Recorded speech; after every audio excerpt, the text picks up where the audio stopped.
vous êtes aussi spécialiste de la politique congolaise. On vient de l'entendre, hein, la FCM23 ne considère pas que le retrait de ses troupes des zones contrôlées est obligatoire. L'accord à peine signé n'est-il pas déjà fragilisé?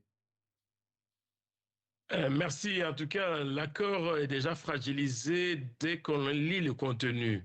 Le contenu, c'est qu'il faut bien se rendre compte de quoi on parle. On ne sait pas d'un accord, on parle simplement de déclarations de principe. Quand on parle de déclarations de principe, ça veut dire grosso modo, on se met d'accord sur des choses que l'on doit faire. Entre la possibilité de faire des choses et s'engager à ça, il y a une différence. Par rapport aussi à des choses beaucoup plus concrètes, il faut souligner que pour que cet accord ou bien ce qui a été décidé à Doha soit mis en application, il est important que du côté congolais, que le gouvernement congolais puisse s'engager au cours d'un conseil de ministres pour valider ce qui a été décidé à Doha. Donc tant que le gouvernement congolais ne s'est pas engagé, cet accord ne peut pas entrer en vigueur, puisque l'organe de décision qui peut engager le gouvernement congolais, c'est le Conseil de ministres.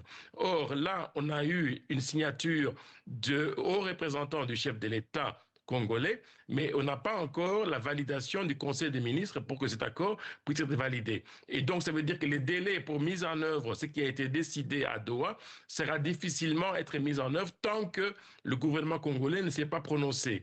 On en est là, malheureusement, on en est là, on tourne en rond et qu'on a déjà eu plusieurs décisions qui ont déjà été prises, plusieurs accords ont déjà été décidés, mais malheureusement, la mise en œuvre de tout ce qui a été décidé pose toujours problème et va continuer à poser problème. Pour C'est que tout vous, ce qui a été décidé à Doha, oui. pour vous, c'est on tourne en rond, vous l'avez dit, on n'avance pas du tout. Ça sert à quoi finalement? En fait, ce qu'on peut dire, c'est que malheureusement, on a bien l'impression que c'est un agenda qui n'appartient ni aux Congolais ni à la région. C'est un agenda qui est décidé par l'organisation internationale. Ça veut dire grosso modo par les États-Unis via le Qatar et où la décision de pouvoir arriver à avoir un accord répond à des objectifs qui n'ont rien à voir avec les problèmes qui se posent au niveau de la RDC.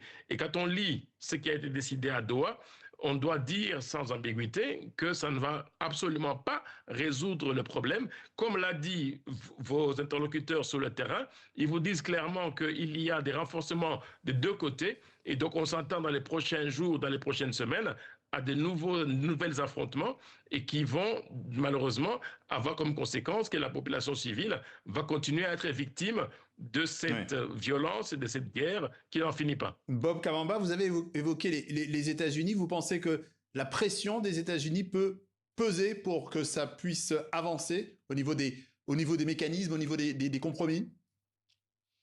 Non, malheureusement, parce qu'on met dans ce qui est décidé à Doha, on met en place des mécanismes qui sont dictés par les mécanismes régionaux. Et les mécanismes régionaux, pour qu'ils soient mis en œuvre, il est important qu'il puisse y avoir des sommets régionaux, aussi bien SADC et East African Community, pour pouvoir mettre en œuvre ça. Or, ce qui a été décidé ne peut pas être mis en œuvre sans qu'il n'y ait pas l'accord au niveau de la SADC et de l'East African Community. Et donc là, c'est pour ça que je dis qu'on tourne en rond et qu'on n'avance pas et que c'est ce qui donne l'impression qu'on est engagé dans un autre agenda qui n'a rien à voir avec le conflit qui est en train de se passer dans l'est du Congo et dans la région des Grands Lacs de manière plus large. Alors, on se souvient quand même que le président Félix Tshisekedi refusait de discuter officiellement avec le M23, il parlait même il y a quelques mois de ligne rouge. Est-ce qu'il a changé d'avis? Et j'ai envie de me dire, si c'est le cas, pourquoi?